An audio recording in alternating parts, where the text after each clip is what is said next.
Hey guys, it's Justin, aka Hambone, just here to let you know a couple of things that we have going on with the channel. One, we have a Patreon. If you can and want to support us, you can do that. Little as $1. You can join the Discord. We also have a merch store where you can get some cool shirts, mugs, and stuff with all of our different shows and labels on there. And thank you for all of our supporters that have already been there with us.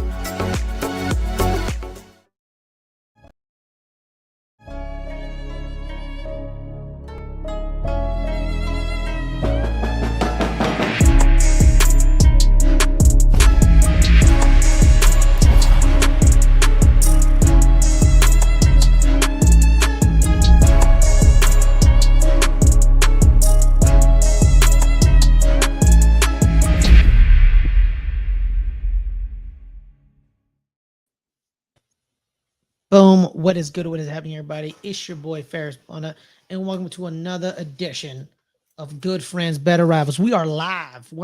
We are live finally. It's our first live in a couple of weeks because, schedules and stuff, but we are live. And today we're going to be talking about XFL Week 2 breakdown as well as the Daniel Jones contract. But I'm going to tell you, there's other contracts on the New York Giants they need to get right as well, not just Daniel Jones. But I'm not alone. I'm never alone. I'm with my main man, Caleb. This week, Caleb will be taking us through the XFL because the Cowboys have done nothing. So why talk about them doing nothing? Supposed to do anything? It's off season. Exactly. We're off. The season is off. I mean, they're doing stuff. I mean, they're getting ready for the draft. They're looking at free agencies. Yes. Just ready to. They're getting it all set up going forward. I do want to talk about a little. I mean, they're not like any big news.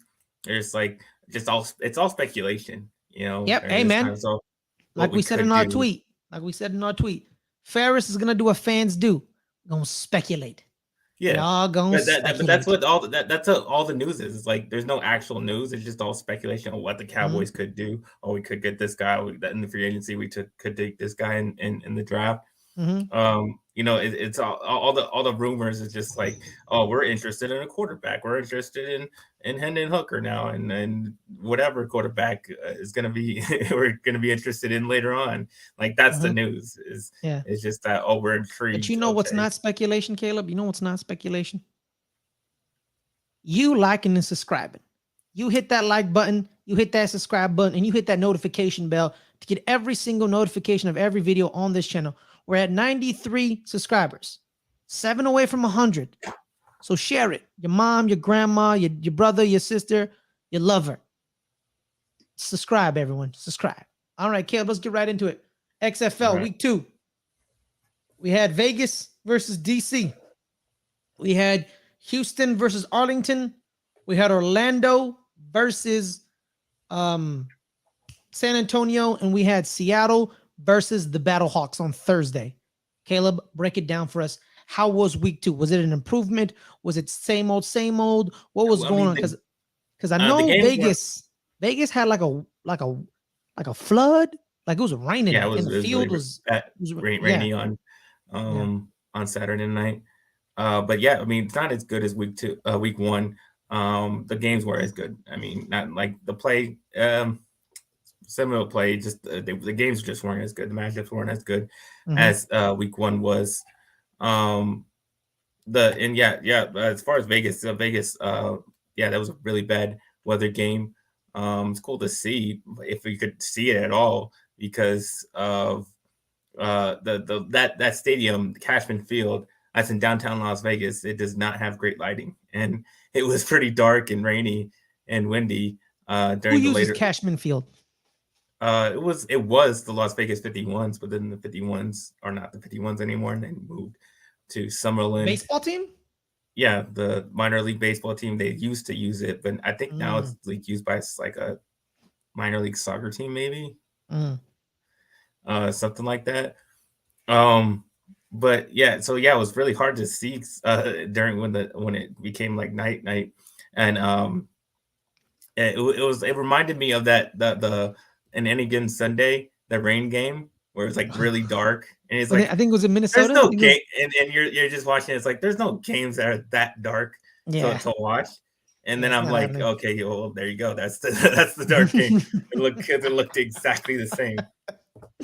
It was just like barely any stadium lights, and it was like really dark, and it was rainy.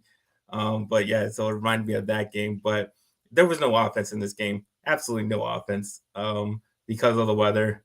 They couldn't throw the ball. Brett Hundley from the Packers, formerly of the Packers, was awful. He was terrible. Couldn't throw the ball. Wynn was taking the ball everywhere. And did they bench Luis Perez?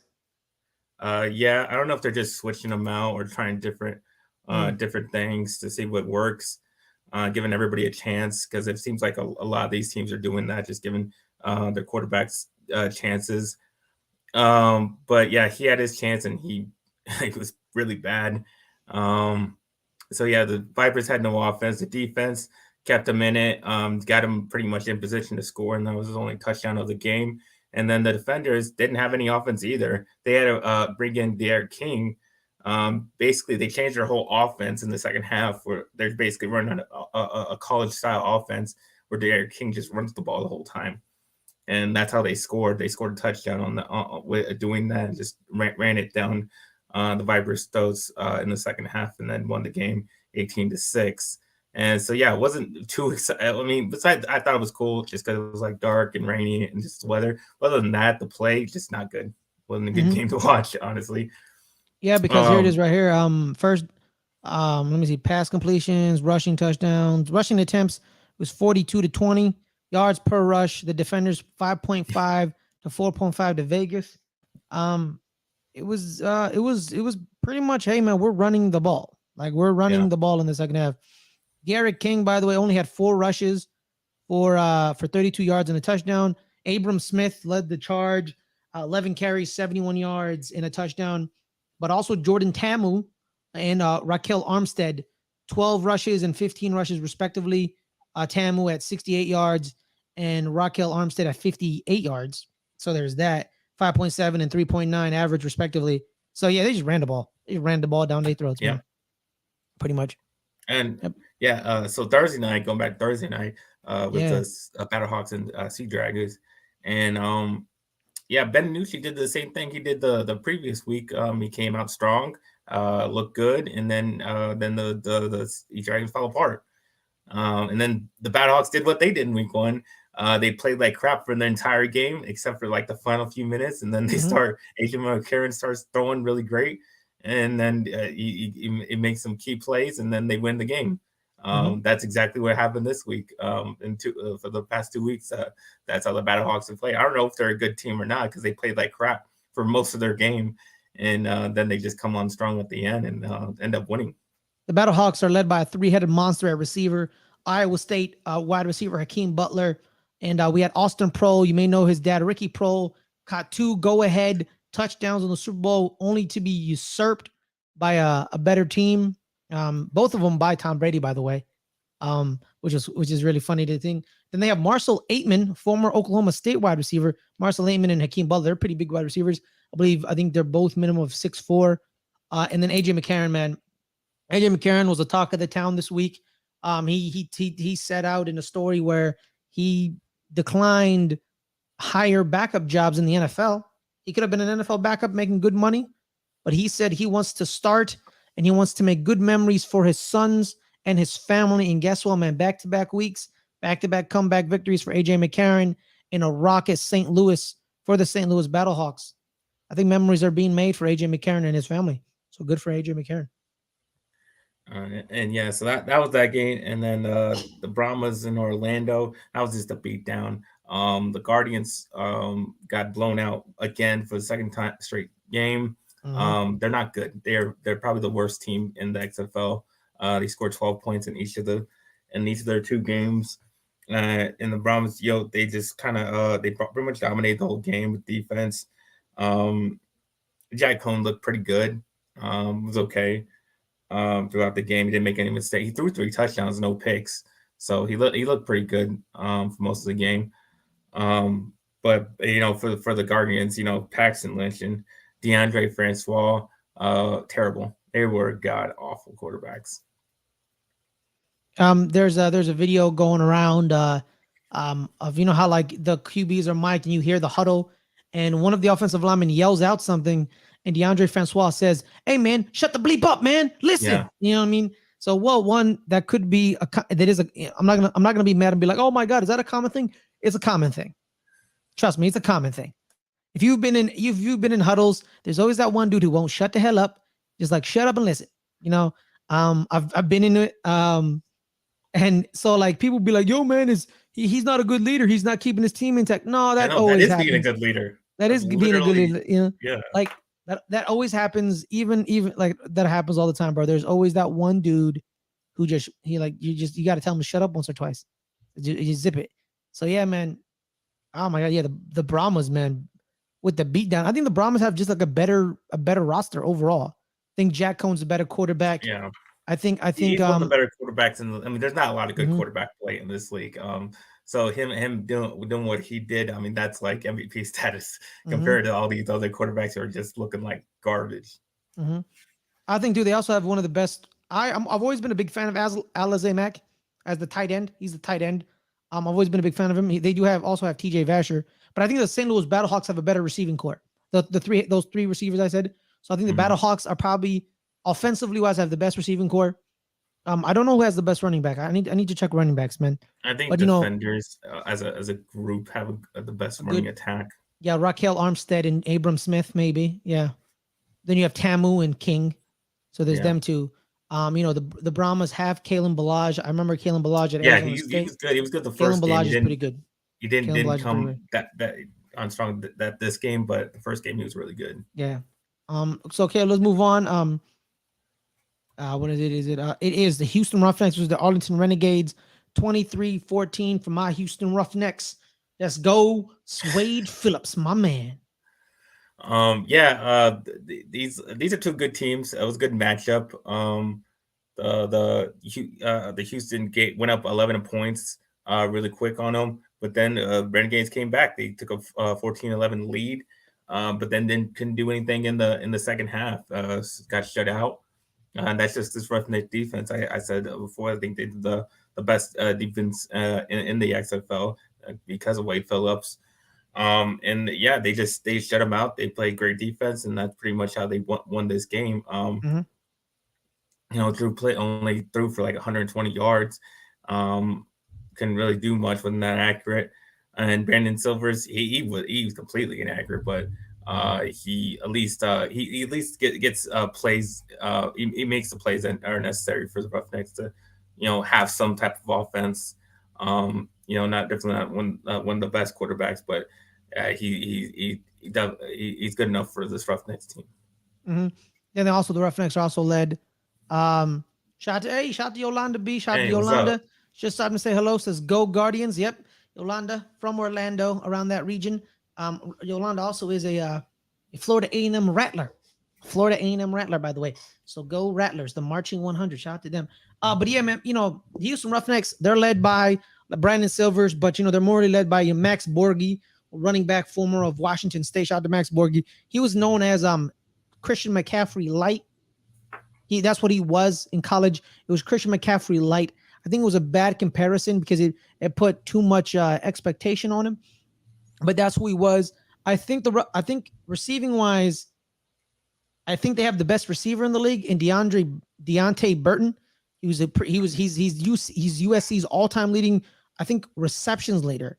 Don't quote me on that. That's what I was told. I need to verify that information. But he's damn good. So I think St. Louis has a great core. I think Deontay Burton's the best receiver in the league, personally, in my opinion. But yeah, that's pretty much it. What happened, Caleb? Anything that are you starting to think there's themes in this league that you who at this moment, 2 weeks in, who do you think is going to be there at the end? Roughnecks. I mean, obviously they're 2-0 right now. They look the best throughout their games. It's not like they have like bad spots in their games. They're really consistent throughout both their games. Unlike a lot of these teams, most of these teams are uneven. They have uneven play, whether they play good defense or bad offense or something like that. I think the Roughnecks are the most consistent team. With having everything throughout their both offense and defense play really well, especially their defense. So yeah, I think they will be there at the end. I think probably the Renegades, they lost, but I think they still are probably one of the best teams. Deontay Burnett is not the leading receptions leader in USC history. Well, then you get false information. That's why you fact check Ferris. I fact checked myself, man. I literally said, don't quote me on that. Let me fact check it real quick. God, asshole. Yeah, but like I said, like St. Louis is like 2-0, but but they play like crap for most of their games. So I can't say they're a good team when they play for most of their games. They play like, they're not very good. DC, I mean, they're 2-0, but they make comebacks as well. So it's hard to tell. I mean, like I said, Roughnecks literally the only ones that look consistent, like that number one team. Defense is going to lead the way. Defense is going to lead the way, right? And son of bum, Wade Phillips. And with all the bad quarterback play, you think these teams would run the ball more. Some of these teams don't even run the ball that much, even knowing that their quarterback isn't very good, which surprises me. I think we saw a lot of running in the USFL last year. Given knowing that their quarterback wasn't. I thought they had a lot of good run games in the USFL. You're not really seeing that too much. I thought that would be the same in the XFL. You're not really seeing that much. Besides maybe a couple teams, but for the most part, a lot of these teams don't run the ball very well either. So they're not passing the ball well, and they're not running the ball well. Basically, they don't have any offense. Mm-hmm. All right, Kip. Now let's just preview week 3. Got Vipers, Dragons, Saturday, 7:00. Who do you got? This is the battle of I think the Dragons are 0-2. Battle of 0-2s. I think the Sea Dragons have a better quarterback. I think Ben Nugent has been probably the best quarterback, even though they're losing, because he's played 2 good halves of football, both first halves of their games. He's looked really good. It's just the second half he falls off. But I think the Vipers have an overall better talent. They just make a ton of mistakes most of the time. If they don't start Brett Hundley, if they put back Luis Perez, I think they can win at home. It's a home game for Vegas. So if they put back in Perez and take out Hundley, I think they can win that game. All right. St. Louis, DC, Sunday. Yeah, again, 2-0. Should be a good game. We'll see who makes the comeback better. Who's the better comeback story, because that's what these two teams have been doing. I like the Battlehawks to do. I think McCarron just has something about him. I think he's, like I said, he's one of the better quarterbacks in the league. But I think he's the best quarterback in the league, personally. So I think he can. I think the Battlehawks will win. Shout out to Ravens Online on Gatekeeper says, "Shake my head." He says, "Hello, Yolanda." Shout out to you, Tony. Shout out to you. By the way, Tony has a great show every Saturday called Hanging with Hendo. We just had our second ever episode last week. We went 3 hours. And an hour of that show was us trying to help Hendo's homie Ricky Shada how to get online. Why do you always insult people like the first time you meet them? I didn't insult him. Yeah, you said you called him like stupid because he didn't know how to click a button. I didn't call him stupid. I said, "Hey, how hard is it to click a link? Asking for a friend." I was asking for a friend. I was asking help. You basically said you're too stupid to click a button. I asked, "Hey, can we help Ricky Shada?" I'm asking for a friend. I called him friend. You call him stupid. You're just mad that I insulted you first. And I did. By the way, what I said to you wasn't an insult. I just said, "Oh, that's who you are." I didn't. Sure. So that's not an insult. That's not how you meant it. That's not how you meant it. That's definitely not how I meant it. I just found out who you were. I was like, "Oh, you're NFL Caleb Tunju, the guy who does the 99-cent thing." Cool. Yeah, the cheap ass. I didn't call you a cheap ass. See, that's what you meant. You're projecting. I can hear it here in your voice. No. If I was gonna call you a cheap ass, I would have said, "Hey, cheap ass." All right. So I don't imply anything. I'm not an implier. I say it outright. See, right there, you did. I didn't see that comment. Why can't I see that comment? You didn't see it. I didn't see it. Did. You called him stupid. No, I'm saying I didn't. I'm just saying.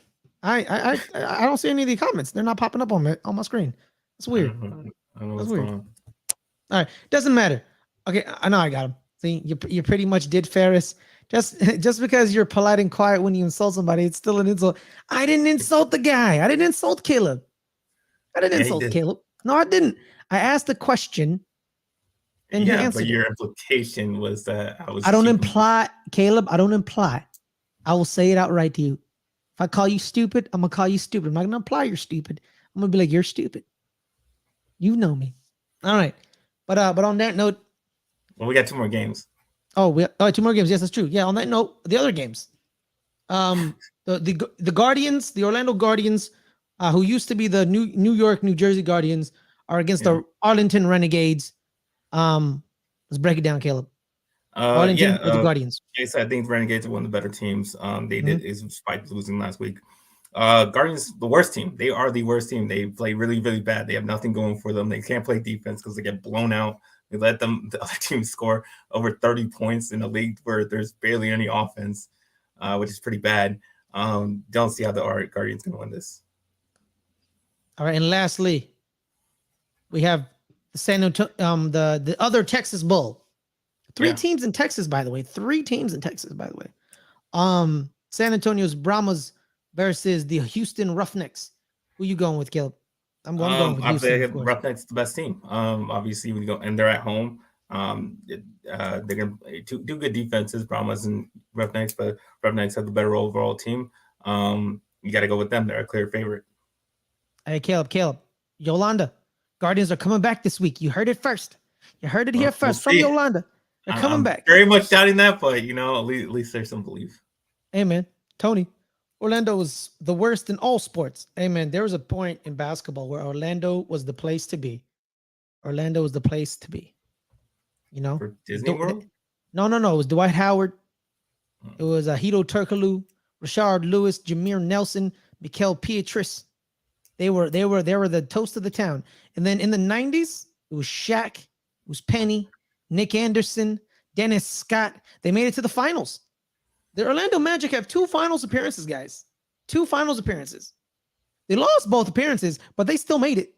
But they just lost to greatness and Hakeem Olajuwon and Kobe Bryant. So shout out to the Magic. Unlike now where they have like 10 million guards and like 3 forwards. So I don't know what the hell they're doing now. I guess UCF has that fake national. They have that national title. They have that national title, man. 2017 national champions, UCF. Yeah. Hey, man.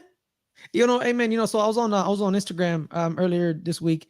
They 24/7 Sports had this thing where the most hated teams in college football history, and number 10 was the 2017 UCF team, just because people are annoyed by them.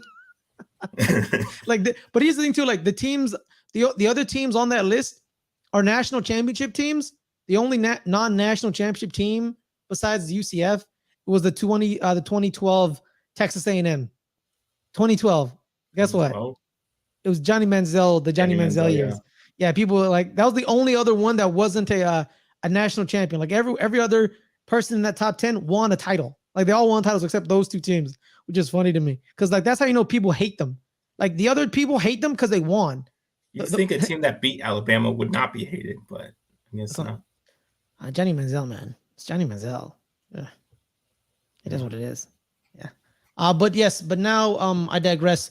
Thank you, Caleb, for breaking down the XFL. We're going to be breaking down the XFL every week till it ends, and then we're going to be hopping over to the USFL. We're watching the USFL. You know what? I didn't want to watch y'all last year because I was like, but football is football. Let's watch this football. Also, by the way, I have my Houston Gamblers jersey on. I have it in my So you're just a fan of both Houston teams? Yeah, pretty much. That's true. Yeah, but we picked the Gamblers together, remember? Oh yeah. Yeah. Oh, do we gotta pick? Well, you gotta pick another team. Why do I gotta pick another team? I already bought the jersey. I can't switch teams. Well, I'm sticking with that in the Gamblers. All right, fine, whatever. All right. But we do have Curtis Johnson's now our head coach. But now let's break it down. The second topic of this is, like you've seen on the thumbnail, show me the money. You know what, Caleb? God, you know what? I should have that as a soundbite. Why didn't I think of that? Why didn't I think about that, man? Damn, I'm so mad at myself. I could have had that as a soundbite. But the big thing going around Giants Twitter is Daniel Jones' contract negotiations. But honestly, I think there's other contracts the Giants need to figure out just that are more important or just important as Daniel Jones. the key is this, right? A lot of numbers were being thrown around reporters were throwing around numbers. It was like, Jordan Rana, I don't know how to say his name. The Giants guy from ESPN. He threw around like it's starting at $35 million, which makes sense, because the non-exclusive tag that would get us 2 first-round picks if someone takes them from us, that starts at $32 million. So like the basis of the contract starts at $32 million. Because if you franchise tag him, he's going to get $32 million. So the contract starts at $32 million. But then you go up to 35 because some of the quarterbacks, I think I brought it up earlier. I looked over the contracts of the NFL quarterbacks a couple of weeks ago, right? And you know who makes $35 million a year? Probably on the lower end. Kirk Cousins. Kirk Cousins makes $35 million a year. And guess who beat Kirk Cousins? Daniel Jones. So Daniel Jones is saying, I'm better than him. So I'm going to make the same or more than him. So that's when the people are initially ended at $36 to $38 million. That was what the contract was. $36 to $38 million. That's what it is. But there's a man who ruined the QB market for the better or for the worse, depends on what you think he did. And his name is Deshaun Watson. Deshaun Watson. He basically said, I want a fully guaranteed deal at $55 million. And the Browns were dumb enough to give it to him. And the Browns were like, sure. So Daniel Jones sees this and says, the QBs after me are going to get $50 million because they're going to be like, look what Deshaun got. I want that. And you're going to give me that. That's why the Ravens and Lamar still haven't agreed on a deal because Lamar's like, I'm better than him. I have an MVP trophy. I have a playoff win just like him. And I'm not a criminal. Well, not a criminal. Sorry. Okay. I digress. Allegedly. Because I can't say that because it'll be called slander. Allegedly. I want $50 million. Lamar's like, I want $50 million. And the Ravens are like, we don't want to do that. But we may have to do it, but we don't want to do it. So they're fighting over, are they going to give it to him? Jalen Hurts is going to be like, I want $50 million. And then people going to be like, why would you give Jalen Hurts $50 million? I took y'all to a Super Bowl. I played great in that Super Bowl. The reason we lost is because our defense. He also had one of the best rosters in the league, but Caleb, nobody wants to talk about that. Caleb, you got a fact. That's a fact. But Jalen Hurts don't give a shit. He don't give a shit in them negotiations. He's like, yeah, you guys gave me great teammates. We had a great team. I want $50 million though. I want 50 mil. Give me my 50 mil. But then here's the thing, Caleb. Joe Burrow. I want 50 mil. Give me 50 mil. Justin Herbert's gonna tell the Chargers, I want 50 mil to deal with your BS. You're gonna give me 50 mil. So these 4 dudes are saying, give me 50 mil because they see what Deshaun Watson wanted. He got what he got. And Daniel Jones is seeing this. He's saying, I know I can't get 50 mil because, it's one season. I've had some bad years. So I'm going to stick with, now then the report is 45 mil, 40 mil. He did switch representations from CAA to Athletes First. Athletes First, by the way, represents 4 of the top highest paid quarterbacks in the league. So they know how to get the quarterback the bag. I'm seeing this list right here. Here's the top 5, Caleb, of the top 10, top 20 players, quarterbacks that make the most money. Kirk Cousins is 9th at $35 million. Kirk Cousins is 9th at $35 million. Daniel Jones is going to be like, I beat Kirk Cousins in the playoff game. That's what we're starting, is 35 mil. And then you negotiate. And you know how the QB market is, Caleb. It doesn't matter that Daniel Jones isn't better than some of these other quarterbacks. It doesn't matter because it's who got next. So tied for seventh is Matthew Stafford and Dak Prescott at $40 million. That right there. That's who tied for them. Y'all remember? You remember when Matthew Stafford was the highest paid quarterback in the NFL? Remember that? Yeah. Matt Ryan was the highest paid quarterback in the NFL. Were they the best quarterback in the NFL? Nope. No. It's just that they got money. They got next. So Daniel Jones is going to get $40 million. He's going to get $40 million. He's going to get $40 million. I mean, you can't just like not sign him. Yeah, that's an option. Because exactly. Well, we could. We could. Well, here's the thing too. We lose him for nothing. So that's why. Here's the thing. I mean, is that no? But here's the no. Here's the key. No, but here's the key, Caleb. Worst case scenario, he plays on the tag at $32 million, the non-exclusive tag that yields us 2 picks if people take him away from us. Like if they sign him. I don't think anybody's going to give you 2 picks. But I'm just saying exactly. So he's going to play on the tag. It's going to be $32 million, but the $32 million is going to be against the cap next year. But here's the key. We talk about Daniel Jones' contract, but here's the contracts we need to figure out as well. Are you signing Saquon Barkley? Or what are you doing with him? What are you doing with him? Yeah, I don't like the franchise tag, not just for the players wise, but just even for the team wise, because it just ruins because it's fully guaranteed. Because it's fully guaranteed. It ruins the cap. It's such a bad cap hit in the year that you sign them to it that it's just not worth it. I mean, you're just not going to get the return in that year. That you can't sign anybody. It's going to hurt you from signing other guys. Which the Giants desperately need. They desperately need to because people forget about the franchise tag. It's a fully guaranteed contract. You're getting that money regardless. So if we franchise tag him at $32 million, $32 million is off the $32 million of our salary cap, our cap space is gone right there. Boom, and we only have like $45 million, or well, we can make more money when we cut Kenny Golladay. And here's the contract we need to talk about. No one's talking about Leonard Williams' contract. Can they restructure it? Can they fix it? Can they manipulate the cap? Because let me tell you, man, like Lunch Break Hot Take always says, and I agree with Caleb, because there's a team out there that always manipulates the cap to make it. The cap is cap. It ain't real. That those people who say like it's real. Look what they're doing. No. There's the Saints who have been in cap hell for 8 years. Does it stop them from signing anybody? Does it stop them from drafting people? Does it stop them from paying anybody? No, it doesn't. It doesn't stop them because it ain't real, because you can manipulate it. You can shift it. You can break it. You can move pieces of it, and you can survive it. That's what I need to see from Joe Shane. Can you do that? Because the Saints have been doing that.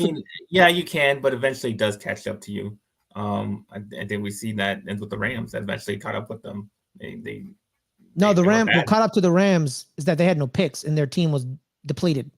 Yeah, but they had no picks and they couldn't sign anybody either. So that's what I'm saying. Eventually it does. But the Saints aren't good either. So you could say the Saints signed, but they're not good. So you can say these teams can work it out, but I think honestly, I think it eventually does catch up with you. You may be able to push it out for a certain amount of time, but I think eventually belt comes due, and you won't be able to sign the players that you need, and your team is going to suffer. Yeah, but here's the thing. Joe Shane has made it very clear on how he wants to build this team. He likes free agency. He's cool about it. I'll sign a free agent here and there. But he's like this. We're going to draft our building blocks. We're going to look in the draft and we're going to draft. That's where it is. That's the key. That's why I think if they don't agree with a contract with Saquon Barkley, if they don't agree, we're drafting a running back in the second round. I think so. I think we draft a running back in the second round. I think we do it. If we don't agree to a deal with Saquon Barkley, I think they move on. Speculation. I'm being a fan. I'm speculating. I'm talking. But if they don't agree to a deal with Saquon Barkley, because the initial report was they want him at 12.5, he wants 14. That's what the deal was. He wants 14. They trying to do 12.5, and they're talking it through. They're trying to restructure Leonard Williams' deal, because Leonard Williams, he went into the David Gettleman's office, says, "This is what I want." And David Gettleman was like, "Deal, here's what you get." But Leonard Williams' contract needs to be restructured. And then when we cut Kenny Golladay, we save a lot of money that way. And then the 2 contracts, we need the 3 contracts: Williams, Jones, Saquon. But I think if Saquon and them don't agree on a deal, we draft one of the running backs in the draft. We draft Jamari Gibbs or Tajay Sharp. We draft them because Bijan Robinson is going in the first round, and we have more pressing needs to draft in the first round. So Bijan's not going to be in our purview. He's probably going to be on somebody else's purview. But that's the key. When the league year opens on March 7th, it's coming up, man. That's next week. That's next week, man. The NFL season starts next week, technically. Technically, it starts next week. The offseason is over next week. And from the 7th all the way down to next February is going to be NFL 24/7, 365. There's going to be stories left and right. Yeah. And that's why I think because Joe Schoen has made it, anytime he's in his press conference, he's very deliberate on the way he talks. The draft, he talks about the draft a lot. The draft, because you get rookies on cheap deals, and you do better negotiations when you draft and you develop the kids. Like that's what he knows, man. He's like, the draft is key. The draft is key. The Senior Bowl is also key. The Senior Bowl, because the Buffalo Bills are one of the top teams who draft Senior Bowl participants. The Bills love the Senior Bowl. And guess who came from the Bills and was a part of talent evaluation of the draft and players in college? Joe Schoen. He loves the Senior Bowl. So the Senior Bowl is key in here. I think a lot of our draft picks this season is going to be Senior Bowl participants. It's going to be Senior Bowl participants because he loves himself the Senior Bowl, man. And he values it. But in the contract negotiations, man, it's people talk about like, oh man, he's asking for too much money. Yeah, but it's a negotiation, man. You ask for a lot to see where you go, to where you see you meet in the middle. You don't go into a negotiation. You're like, you know what, guys, just give me $20 million. Just cool. It's cool. No, you'd be like, give me 45 and let's see how far can I stretch this. Because Deshaun Watson was like, give me 50, and the Browns were like, deal. So QBs are looking at the Browns like, the Browns did that for him. What are you going to do for me? Like, Joe Burrow is going to find out real quick how much of a cheapskate Mike Brown is. He's going to find out why Carson Palmer left. He's going to find out real quick when he asks Mike Brown for $50 million and Mike Brown says, no. You're going to see real quick. Cincinnati fans, man, it happens all the time. ASG, did you see the meme going around? I didn't say 45. I said 425. Oh, get out of here, man. Get out of here. 425. That's corny ass joke, Andrew. You corny. But Caleb, am I saying anything that's incorrect? You correct me if I'm wrong, man. That's the way it is, man. So, no, I mean, I agree with what you're saying. That obviously, I always like when it's your quarterback, you want to pay. If you really like your quarterback, you want as a fan, you just want them to pay him.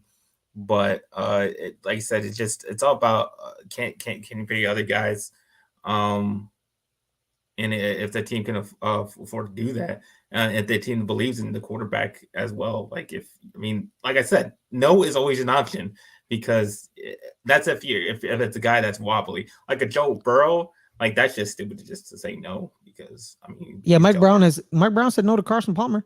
I know. See that's when the team is being stupid, but I can see other teams like in a Daniel Jones situation where you still don't know if he's the guy, and he's proven at least for most of his career that he's not.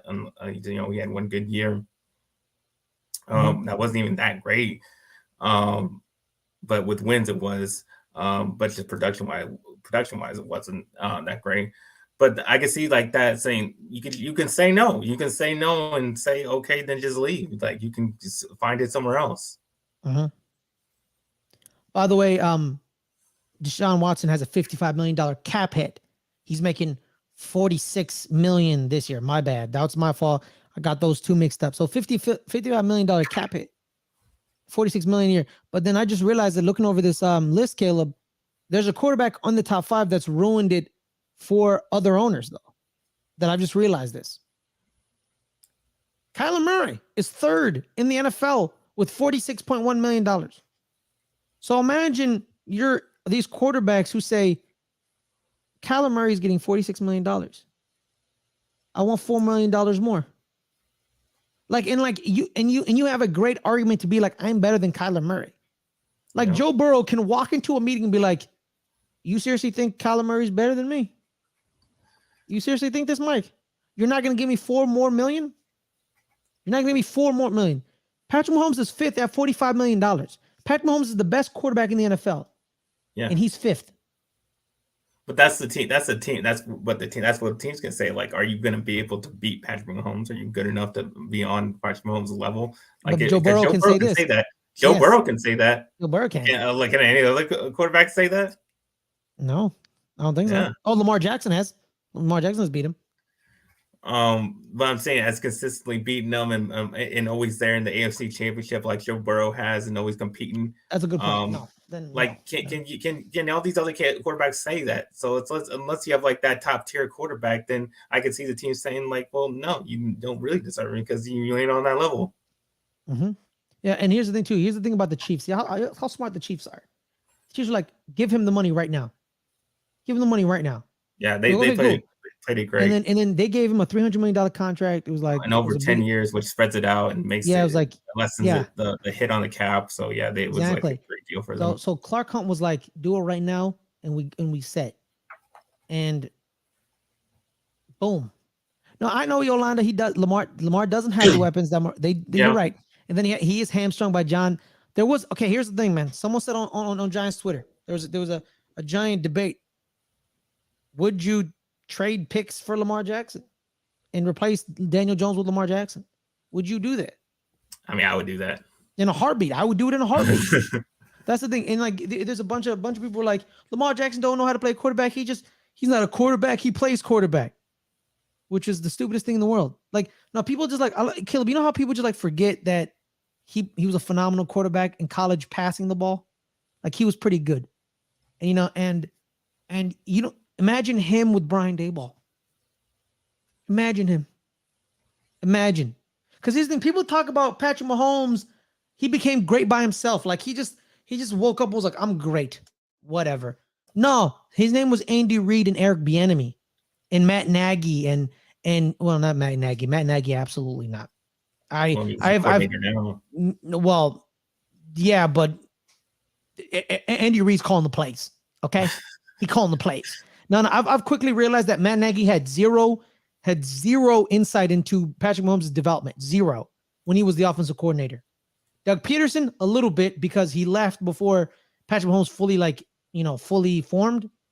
But Matt Nagy, zero. I trust zero in his ability to develop a quarterback. Zero. It was Eric Bieniemy and Mike Kafka. I mean, Matt Nagy did get Trubisky to 2 playoff appearances. I mean, that's something. Yeah. That's a good point. That's pretty good. That's a good point. You have a good point on that one. But it wasn't sustainable. And that defense was pretty damn good. People forget about how good Trubisky was unstable. So I mean, that defense, that Chicago Bears defense was pretty damn good. Oh, Khalil Mack, Akeem Hicks, Leonard Floyd. You know what I mean? It's pretty good. Eddie Jackson, Adrian Amos. Like, they had some bad mamma jammas. But yeah, man, like, yo, Mike Kafka and Brian Daboll with Lamar Jackson. Oh my God. Okay, then do it. Fucking do it. I don't care. Do it. I like Daniel Jones. Like I said, Caleb, on the show, I think we can win the Super Bowl with him because I believe this is the ultimate team sport. And you need the team to beat. Because here's the thing, man. Like I said, Patrick Mahomes was the best player in that Chiefs Tampa Bay Super Bowl. He was the best player. But that's exactly my point of why the teams can say no to the quarterbacks, because it is a team sport and they don't, they may not have the Patrick Mahomes, but if they can have the money to spend on a team around maybe a pretty decent quarterback by not paying the quarterback, then yeah, you can win a Super Bowl like that. Exactly, man. People make the Bears made a Super Bowl with Rex Grossman. You know what I mean? I'm like, I don't understand. The Eagles won a Super Bowl with Nick Foles. Why aren't like these owners talking about like this is why people love football. It's literally the ultimate team sport. But that's kind of the trade-off. Like, you either have a quarterback you think is going to compete with Mahomes, because Mahomes obviously lost talent and his team was good, still good, because it's all Patrick Mahomes doing everything, and you know you can believe in Patrick Mahomes that he's going to get it done. You know, there's quarterbacks like that, or you can invest in the team and say put a great team around a decent quarterback. That's what I'm saying. Either you pick the team or the player. That's the key. But here's the thing too that makes the Chiefs a little different though. In the offensive spectrum, they have Andy Reid, Big Red, for years. Caleb, for what? How long was he in Philly? Like what? It's like 15 years, something like that. 15 years. For 15 years, I had to for most of my NFL life, I had to deal with that man in Philly, and I hated him. I hated him because you know why I hated him? Because I knew he was a great coach. You know, so every time he would fail, I had joy. I had joy. You know, him making those Super Bowls and losing them, him making those NFC title games and losing them, I felt happy. But I also know he has Patrick Mahomes now, and you don't give great coaches great players, because you give a great coach a great player, he's going to torture you for the next 15 years. Andy Reid's going to torture us for the next how long he wants to coach, because he can just be like, I got 15. Who do you got?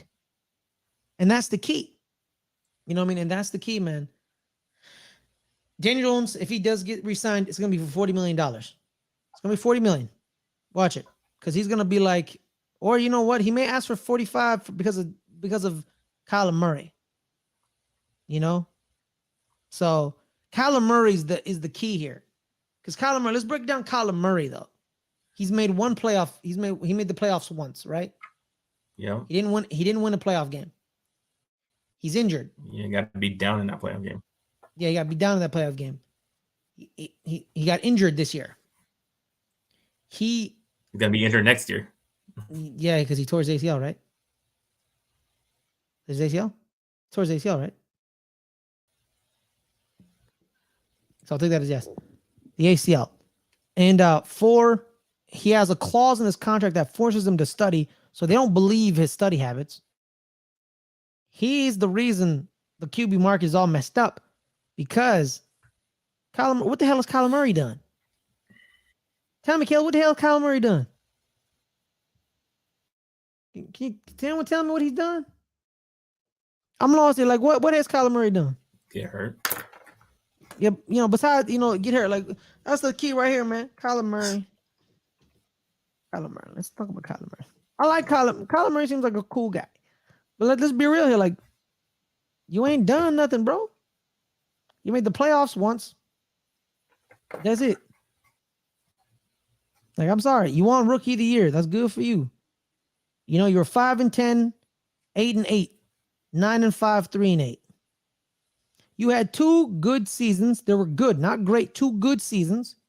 And then you were said, give me $46 million a year after 2 seasons of 9-5 and 8-8. Like, I'm lost here. So, like, you gotta help me out. You know, that's the key, right? You gotta help me out here. Like, what? You know? So he's the reason negotiations with the Giants are bad, because Daniel Jones is saying to them, probably, speculation. We're speculating, guys. We're fans. We're speculating. He's probably telling Joe Shane, all right, listen here, homeboy.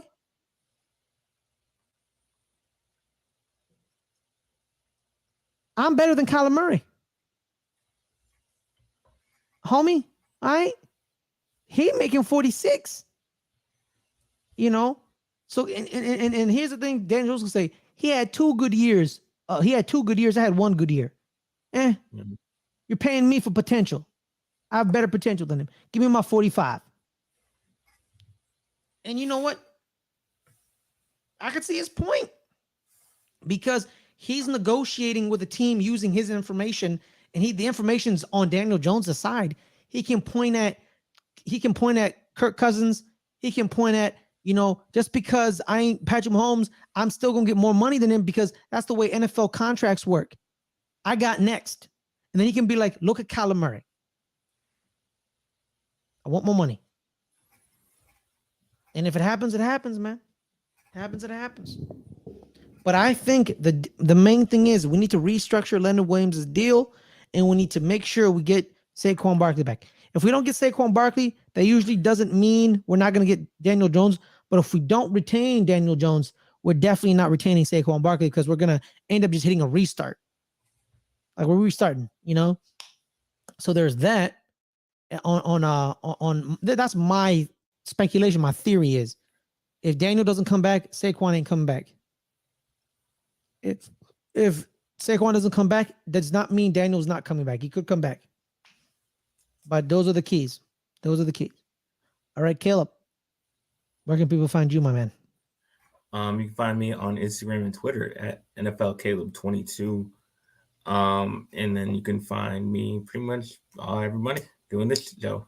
That's pretty much all I got going on.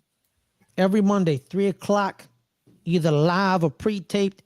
That's where you find us. Guys, I'm Ferris Malone. You can find me at Ferris Malone on Twitter. Come here every Monday, 3:00, live or pre-taped on the Let's Get Ready Network, the Highlights channel. We're at 93 subscribers, so make sure to like and subscribe. Like I said earlier, hit that notification bell and that icon to get all our notifications. Anything else? This coming up Friday, we were doing our Creed review series. We're on Creed 2. And next week we're gonna be watching Creed 3. So make sure to keep your eyes out on that. So there's that. But on that note, everyone have a wonderful night. Stay safe. See y'all next time.